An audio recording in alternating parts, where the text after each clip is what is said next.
Perfect. So I see some friends are hopping on, which is nice. If you would like to turn on your cameras, that would be nice, sir. Hey, Skip, nice to see you. B'tavon. You're welcome to eat during my lecture. I know it's lunchtime, so eat and drink and have fun. It's really nice to meet you if I haven't met you before. It's nice to see you again if we met. My name is Rotem. I'm 27 now I live in Be'er Sheva, originally from Petach Tikvah in Israel. At the background, this is beautiful Eilat. I just returned from a 3 hours driving. I spent, it's not the weekend, but the beginning of this week there with my girlfriend. We had the best time. It's exactly the landscape we were watching for 3 days. So it was beautiful.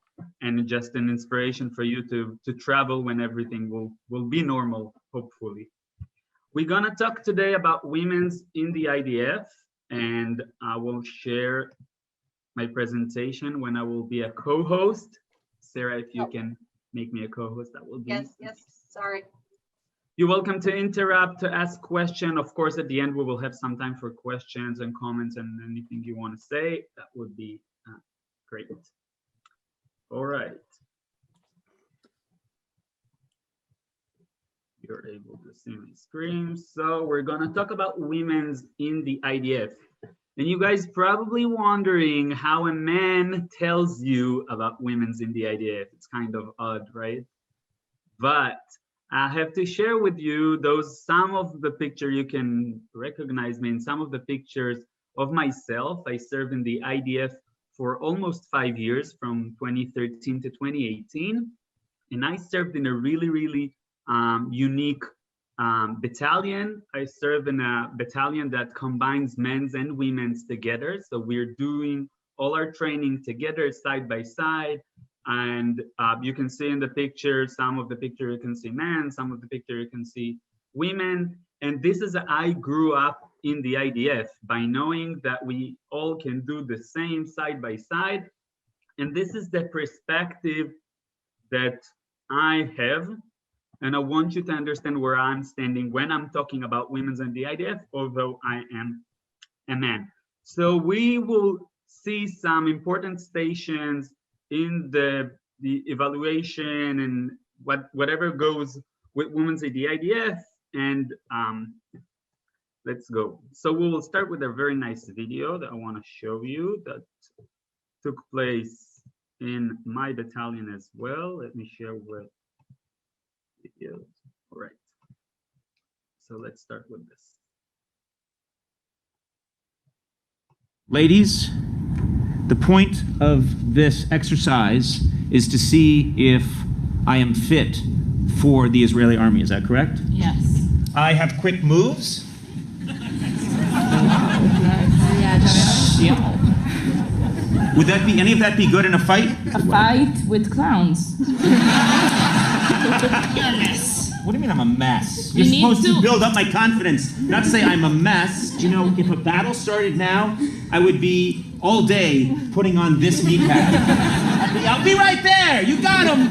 Almost there. Hold on. Almost there, and the battle's over. The battle's over. Oh my God. Let's be honest, I look like a chef. All right. What do I do first? Climbing over a wall. I gotta get over this wall, my first shot. Yeah.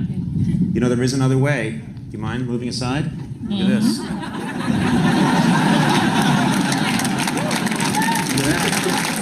at that. Look at that. Yes, very good. Use your leg. Legs. Up, up, up. And then! Up. And then, get in here! Hold my legs! And then, yes! And then, twitch on my ass! Twitch! Go on. No, you don't have. I don't have? No. I'm sorry. Come on. Oh, God. Okay. You're good. Wait, I can't walk! Yes! Yeah! It's amazing! Look, I got a cut. The first Got one. a cut. Call a helicopter. Look at that.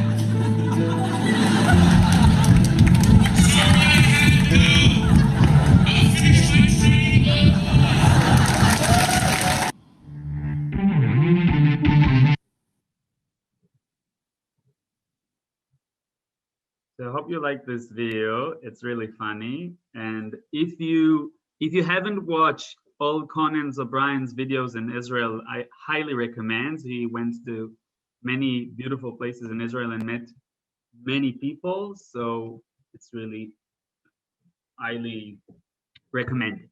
I want to ask you some question. You're more than welcome to unmute yourself if you know the answer. And let's go.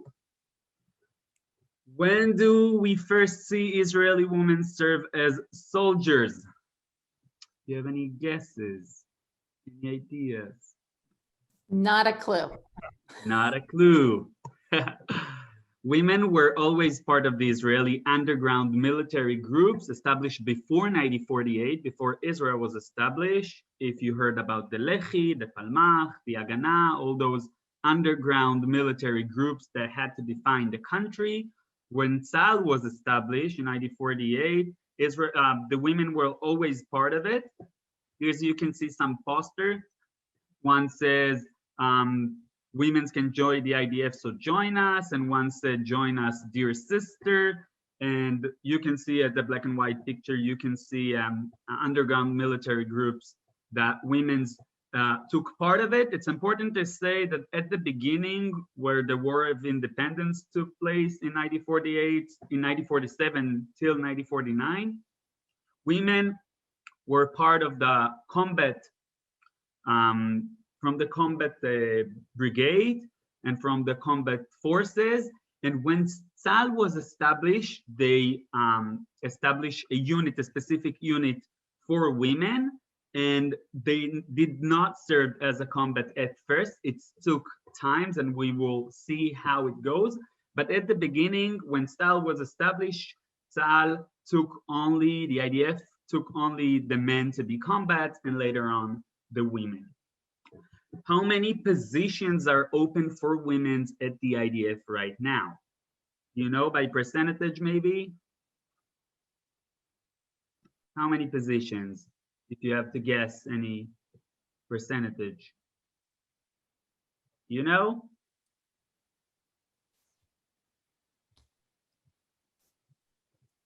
I'm stopping my presentation. You can wave, you can unmute yourself. I don't want to be a teacher.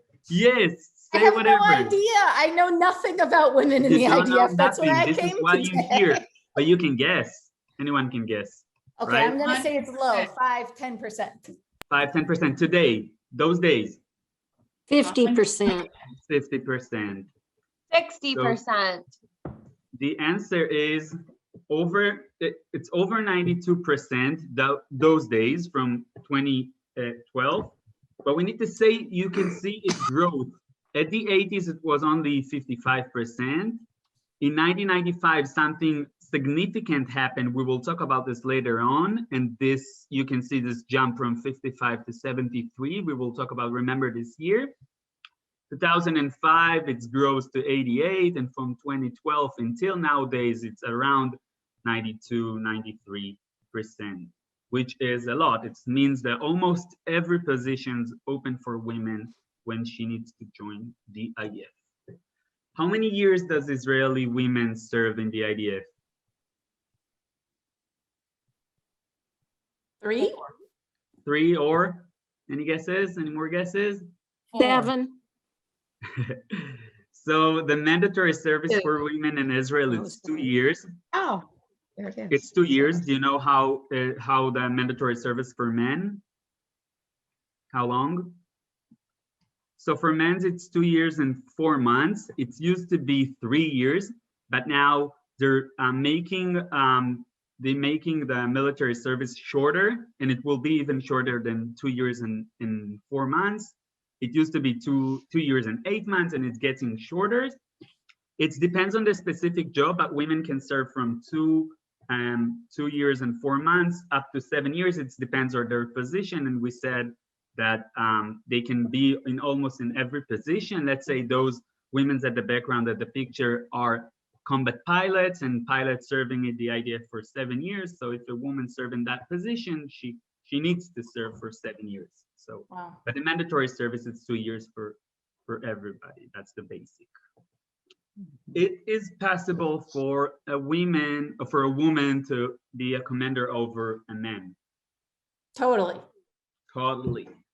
That's 100% right. And this lady is Or Ben Yehuda, and she used to be my commander in 2013 when I first joined the IDF.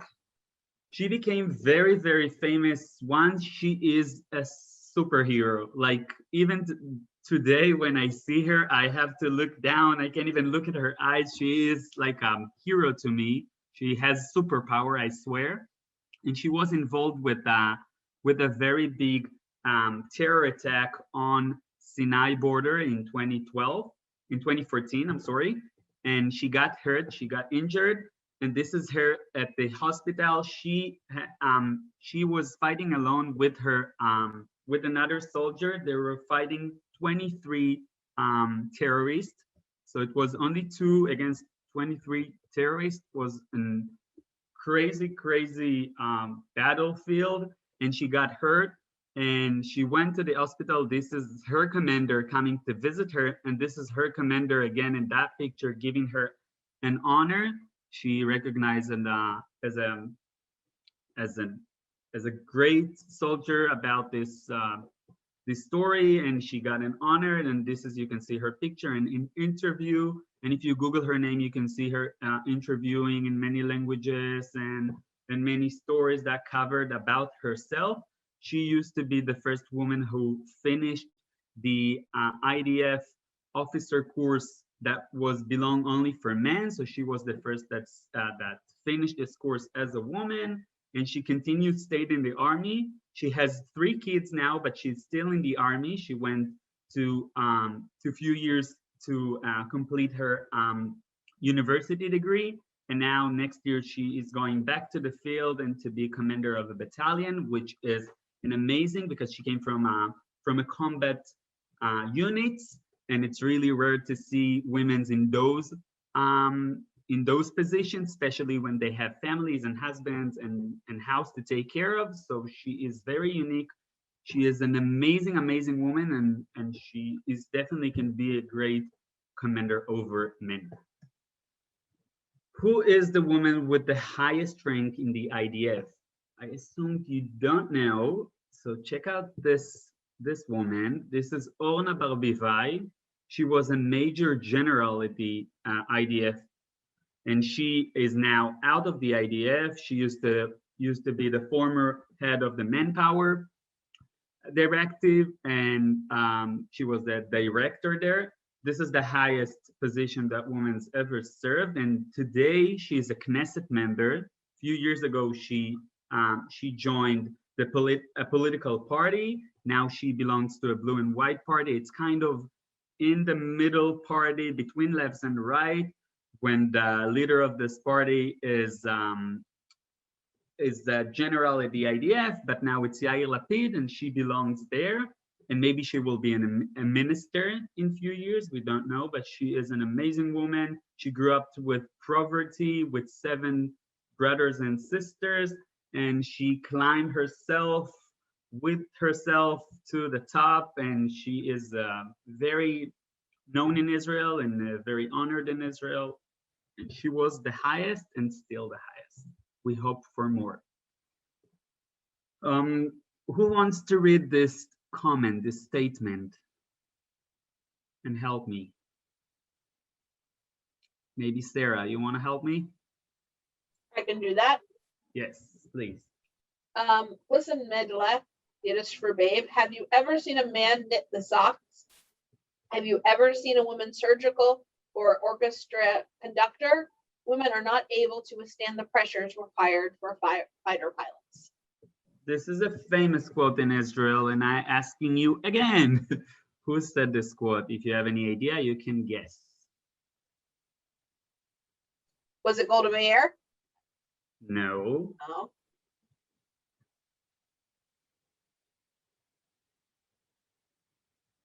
But you can guess, maybe you can guess the position of someone who said this. I don't want to say if it's a man or a Did a woman. man say it? Yes. That It makes was a more man. sense then. Yes. So the guy who said this was the president of Israel, Ezer Weizmann. This is a very famous quote of him from 1994. And he said it to someone specific. This lady, her name is Alice Miller. I don't know if you heard this name before, but she made Aliyah from South Africa in '72 to Israel when she was 6 years old. And all her life, she dreamed about being a pilot at the IDF. So when she turns 18, she is about to go to the IDF and she would like to be a pilot, but the IDF said, no, the pilot course is not open for women. So she says, how come? I want to be a pilot. I dreamed about it all my life. I have all the skills that need. How can women not be part of it? So she, when the IDF refused to her, she's sending a letter to all the Knesset members. So she's sending a letter to 120 Knesset members saying that she want to belong with the pilot course. She want to test herself to the pilot course. And one of the response she got, it's the response from the president of Israel. So he responds to her letter with this comment. Look how embarrassing this is to someone who she's dreaming all her life to, to serve, to give to the country, to do whatever she can to be part of it. And she's getting these reviews. She is going, you can read her bio while I'm talking, but she's going to the High Court in Israel, to the Supreme Court. She says she wants to be she wants to be a part of it, and she is, she's winning the IDF, she's winning the state by saying that, and they changed the law. So remember, I told you at the beginning, the percentage jumped from 55 to 78 in 1995. So this is the Supreme Court after he approved her saying. So it changed, and she changed the law. And by doing that, she opens many, many more jobs and positions for women. So it's not only the pilot course, which considered the highest course in the IDF. She's also open-minded for a lot of people to know that they can serve, that women can be part in many other combat units. We need to say that Alice didn't graduate from the course, so she never was a pilot in the IDF, in the Air Force. The course, the pilot course, took taking 3 years, and it's really hard to finish. So not everybody who started finished. And she never were a pilot, but she is rememberable as the lady who opened the gates for many more. We need to say that the first pilot in the IDF, her name was Yael Rom, a few years later, but thanks to Alice Miller. I would like to show you another video about women's in the IDF. And I hope you're having fun during my lecture. And if you have any question, you can always submit it to the chat or waiting to the end, whatever you want.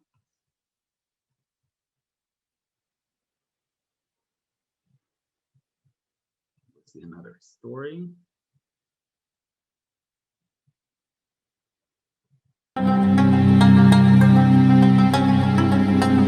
A sight you'll see around almost every corner. Are you able to hear?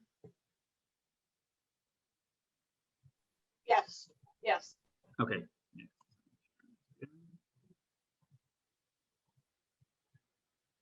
In the old city of Jerusalem, heavily armed police. These are the first responders to any terrorist attack in the holy city. Perhaps most astounding is that it's women that make up some 30% of this almost 9,000 strong troop. And today we're going to meet one such officer who's around the same size as me, but with one big difference. She's expertly trained at an elite level, and she's going to give us some insight into the daily duties of a Jerusalem border police guard. This is Shoshana. At 19 years old, she left her home in Florida to enlist in the Israeli military. Brandishing an M16 rifle and kitted out with heavy body armor, Shoshana's duties are the same as her male counterparts. You see a lot of times in jobs, there's a difference with men and women. But here, I feel equal. Like I really do feel as an equal, and it's interesting to be treated the same and have the same responsibilities and the same jobs, and it's really cool, honestly. Wow.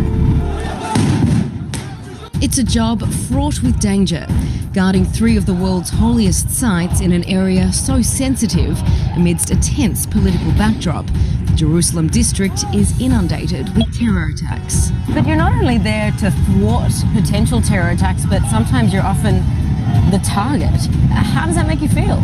It can definitely be scary sometimes, but I do have confidence in myself and like what I've been through with training and everything. So I do believe that I can take care of any situation if I'm in it. We make our way through East Jerusalem, an area at the center of political discourse, as Palestinian leadership seek this as the capital of a future Palestinian state. It's here Shoshana tells me why she left her home in America to become a police officer in Israel. I love this country. You know, when you love something, you don't just say you love it, but you have to do something for it as well. When I heard about Magav Border Police, I found it very interesting to work. We're not on the borders and waiting for war to happen, but we're really inside and we're really doing things every day. We enter a neighborhood called Atur, where border police patrol daily, looking for potential suspects attempting to make their way to the old city, or as Shoshana explains, to disperse riots. If you get hit with a block, I guess you just keep running and you try to catch the person also. Every situation's different, you know. Rocks, you just keep running. Molotov cocktails, you keep running, you try to catch the person who did it, because clearly it's not something that's allowed to happen, so that would usually cause for an arrest. But today we're being taken to a lookout, sitting atop a police station, which gives them a bird's eye view of the entire 125 square mile spread of the ancient city and its surrounds. So this is quite the vantage point. Talk me through the significance of this area. So this is definitely a viewpoint over pretty much all of Jerusalem that you can see. From this position, communication is vital to share information about suspicious activity around the holy sites with the boots on the ground. We have our combat female and male soldiers, police officers pretty much scattered all around Jerusalem protecting this city. From up on high, Shoshana shares with me her experiences patrolling an Arab village called Ras Al Amud, inside of which is a Jewish neighborhood. A lot of times you have riders who come and they throw, whether it's Molotov cocktails or rocks or whatever it is, you have a lot of people, they try to throw things into the Jewish neighborhood to endanger their lives or their homes. Shoshana opening up about the real challenges of being a female border guard. If I have to do an arrest, it's not always easy, you know. A lot of times the person's bigger than me or even stronger than me and they're trying to get away. So yeah, it's definitely happened. Making our way back to base, Shoshana opens up further. I obviously do believe that maybe like men are built stronger and like that's fine and like that's just like another way that women, like we have to push ourselves. You have to be a particular kind of brave though to be really on the front lines. You're the first responders to terrorist attacks. How do you mentally prepare for something like that? I don't know if you can ever be fully prepared for something. That's the thing. Like you get put in this situation and you just have to act however you think that it's appropriate to act. Yeah. In a city that houses some of the world's holiest sites, security has many faces. While they're not here right now, you can also find female border police guards protecting the entrance to the Holy Al-Aqsa Mosque. But as you can see right now, they also have another specific job, which is ensuring that non-Muslims don't enter the holy site outside of specifically allotted times. And even in the alleyways that appear to be empty, Magav is aided by technology, and backup is never far away. Tracy Alexander, ILTV, Jerusalem.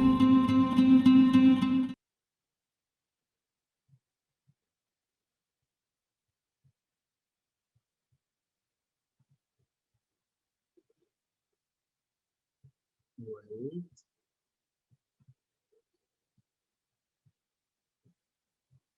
Let me share my screen. So this is an example for us to see not only in the military but also at the police units.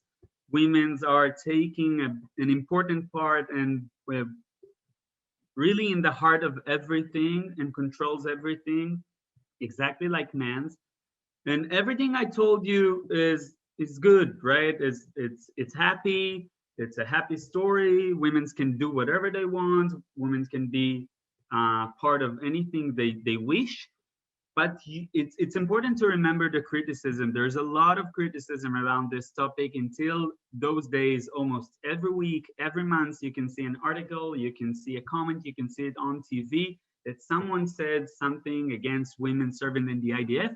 And it's important to remember, as long as women continue to be an important part in the IDF, and as long as more women serve and more women's open the door for other women's, the criticism come as well. You can read those headlines for many years. There is an organization, I put it down here, it's in Hebrew. I assumed you can read it, but it's called Save the IDF. They save the IDF, and they stopping women's recruiting to the IDF. This is how they save the IDF.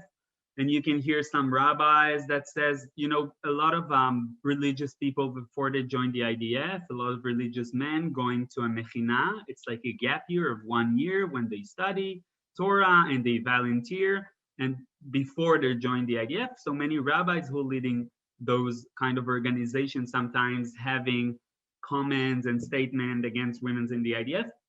And it's really, really hard because on one hand, few years ago, the IDF took a decision with, of course, by the country, the states decided that ultra-Orthodox people will join the IDF, and it's hard with having women's in the IDF as well, because you sometimes have to separate the bases, or sometimes you have to separate almost everything. So on one hand, the IDF wants women to be part of it. On the other hand, he wants the ultra-Orthodox to be part of it. And all this mass, all this balagan in Hebrew continues a lot of comments. We need to remember this in order to understand the narrative and also to understand what's going on. So it's important for me to share this also with you. And this is the house I grew up, and this is my personal story. On the right hand, you can see my grandmother at the 60s. So my grandmother born in Israel. It's kind of where most of my friends who I grew up with, their grandparents did not born in Israel and they made Aliyah. My grandmother born in Israel in 1943, even before Israel was established as a state. And she, at age 18, joined the IDF and served in the Nachal Brigade. And on the left side, you can see my mother. She served at the Nachal Brigade as well, at the same unit, at the 80s. And this is how my parents met. And this is the house I grew up. Everybody served. My younger sister served as a commander. And my girlfriend now used to be a commander as well, and an officer, and all of my friends. And I think it's important, like I will say one thing before I will open for a question, but I think it's important for us to see the opportunity that we can give everybody. The IDF, it's not only serving and saving the state, it's #1 priority, but it also gives you an opportunity. When you graduate from the IDF, when you join the IDF, it doesn't really matter which house you're coming from, how much money your parents have, or about your education. Anyone needs to serve, and everybody serve. But when you finish the IDF, you have more opportunity, because now you were a soldier, you can find a job, you can, it's more easy. So it's important, it's really important for people to serve, men and women as well. I'm reading your, let me come back to the presentation before the question. I just want you to see. So we're opening for a question, of course, but those are my contact if you want to contact me. So you can do it by Facebook or Instagram or email. If you have any question, if you want to be in touch with me or anything, so please do. So you can take a picture of that in a few seconds, and we will continue the question. I'm stopping the presentation. All right, so you're more than welcome to unmute yourself. Let me read a comment you put down here while I was talking. So hello everybody. One of my female cousin lives in Israel and served in the IDF around the 1960s. Wow, that's great. Thank you. Rotem, do the women's of the IDF receive the same pay? Yes, so it's the same pay. If they serving at the same position, they getting the same condition and the same payment and everything, even when they graduate, when they finish. I'm so proud of her. I assumed you talking about Dana. So many inspiring women. You proud? I made that comment right after the video that we watched. The news video. Yeah, the policewoman. Amazing. She is amazing. And you know how hard it is. I met so many lone soldier. We call them lone soldier. I believe we should change it to independent soldier, but this is for another talk. But I met so many women and men that left their beautiful houses around the world and their warm family, and they came to guard with me in the end of the desert or at the end of in Israel. And I asked them, how come you living your beautiful life somewhere else and coming over here? And this is Zionism, this is shlichut, this is sense of duty, many amazing things. So I really appreciate anyone who served in the IDF, and I even appreciate more lone soldiers. Rotem, are they still called a lone soldier if they're in the police or not in the military? So yes, because it's a very Israeli statement to say. Mm-hmm. There is no other terms to say it, but yes, when you said a lone soldier, everybody knows what you mean. Sometimes you even say it about people who are not in the IDF anymore, but they just made Aliyah and here by themselves. So it's like a Chayal Boded, it's like a lone soldier. Everybody. I called myself Chayal Boded when I was on Shlichut. When I lived in Jacksonville for 2 years, I was by myself and I said, I'm a lone soldier. It was the same. Are the oppositions, can you help me, Emily, and read your comments? I want to know if the people against women in the IDF, if they're mostly religious Jews, or are there non-religious Jews who think there shouldn't be women? I'm Israeli, so I'm saying only the truth. The answer is yes. Unfortunately, it's sometimes we see it for many. And again, when we say religious in Israel, remember that it's mostly Orthodox, because we have a monopoly of an Orthodox type of religious. So sometimes, and again, when someone said a bad statement about women's in the IDF and other people who support him, they're also coming and say something to support him. So it's became something that considered to be more of the religious people, but not necessary. It depends, but many of those religious people want to see the women's doing something else, want to see them, let's say, Ben Yehuda, for example. I told you she's a mother of 3 kids, but she's not going to have more kids because she's going back to the field. So they would like to see them home, maybe doing something else. And also about tzniut, about modesty, that it's not even modest. Sometimes it's confusing men. It's interesting because you can see how having women leadership in history of Israel has helped so much compared to certainly where we are, but it's still problematic. It's not like it hasn't completely solved the issue. Especially in Israel, if you want to be a leader, if you want to have a good position in the Knesset, you have to have a good IDF record. And if women cannot serve as men, it's influence. And we can see the coronavirus. We can see countries that leading by women, and the way it's like New Zealand, for example, or in Scandinavia. Yes. Lane, when you want to read your comment, if you are here, are those the issues? I think she's asking, I don't want to misspeak for her, but are there issues like we're seeing here in the United States? Oh, there she is. Hi, Lynn. You want to explain your question? You want to ask yourself? Yeah, I'm curious to compare how women are treated there as compared to the United States. So we have issues with, well, let's start with the broader issue of excessive force and for both men and women in law enforcement, and talking about trying to refocus law enforcement and address more social service needs.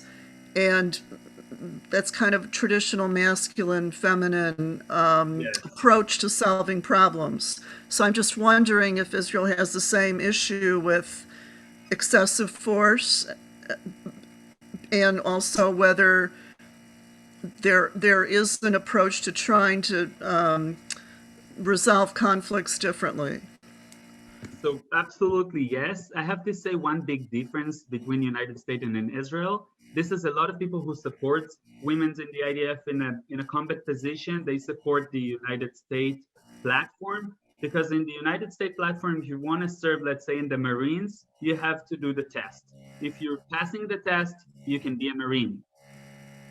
But anyone can go to the test. Doesn't matter if you're a man or a woman. You have a specific things you need to do in order to pass. In Israel, it's not like this. So there are units still in the IDF who are not open for everybody. That means that only men can go there and only men can try it. So a lot of people who support women's in the combat unit want to say, open everything for everybody. Let's see who succeeded and let them serve.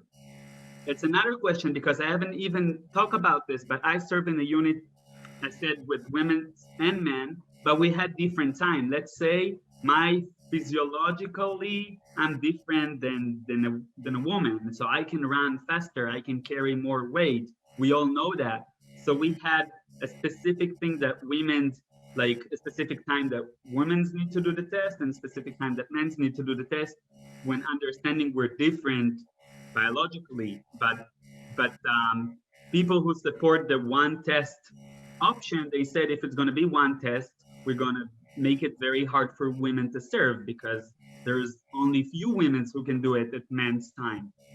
But about the another question you said, there are units who consider very feminine units for women to serve. It's more about taking care of soldiers. It's more about, something who consider more. I'm not agree with this, but it was like this at the beginning and still like this. There are units you can see only women and not even one man, but it's changing. It depends on narrative. It depends on people who that serve, because it's a very small country. So sometimes you have older siblings of a friend who serve in a specific unit and you want to serve as well. So you ask them, and when people join, people change the narrative. I hope it's a good answer for your questions. This is a good one. Are there rules about dating in the IDF? And the answer is yes. And it's part of it. There is a specific rules that says how you combine men and women together at the same unit. And if there's a couple who's dating, they have to tell their commander, and they sometimes separate them. And there is a specific laws that you can't stay, let's say the where you live, where you taking showers, where you sleeping, it's of course separate. But if a man commander needs to talk with his soldier, with the women soldier, there is a specific area they can do it. There's a specific time you cannot go to the other sex living room and stuff like this. It's all with a very important order in the IDF, and the IDF respect it in order to let everybody feel free and feel comfortable. And my parents actually met at the IDF. Oh, Alison, that's cool. Do you remember which unit? Do you know which unit? I don't remember actually anymore. It's a story that they used to love to tell me, but my dad actually never told me what unit he was in. I asked him once, I was like, Dad, did you ever kill anybody? And he said, I cannot tell you. So that tells me all I need to know. The first question, did you kill anybody? But that's cool. That's a great story. You should ask them. It's important to know. So I'm encouraged you to ask. Let's see. Are there any hairstyle for women at the IDF? So it used to be, not today, but there's only certain colors you can color your hair. I know that. You can do, I think red is the farthest you can go with red, but nothing farther. And you can, I don't even explain. I can't explain how hairstyling is in English, but you have to have your hair tight. I know how to say it. Like a ponytail or a bun? Yeah, like a ponytail. You can have it like on your shoulders. If you want to have it like, I don't know even how to call it, but if you want to have it like this, it have to be shorter than the shoulders. But many rules, I don't have any influence about them. I just know that. But it's. But do they have men rules too about how your hair and facial hair? So your hair needs to be shorter than I don't know, than like 1.5 centimeters, something like that. Very short. There is a specific hairstyle you need to do. Sometimes you need to shave. It depends unit and stuff like this. But yeah, to make everybody looks organized and kind of the same. Julia, you want to ask your question, please? Sure. After all of the questions are finished, I don't want to cut anyone off. If everyone is willing and gives permission, we would love to take a screenshot of this Zoom so that we can tell the Federation's social media how wonderful this event was, and hopefully we'll have more folks come to the other events with Rotem. Perfect. So let's smile, take the picture, and then we can ask more questions. Okay, everybody perfect. Smile. All right, here I go. Ready?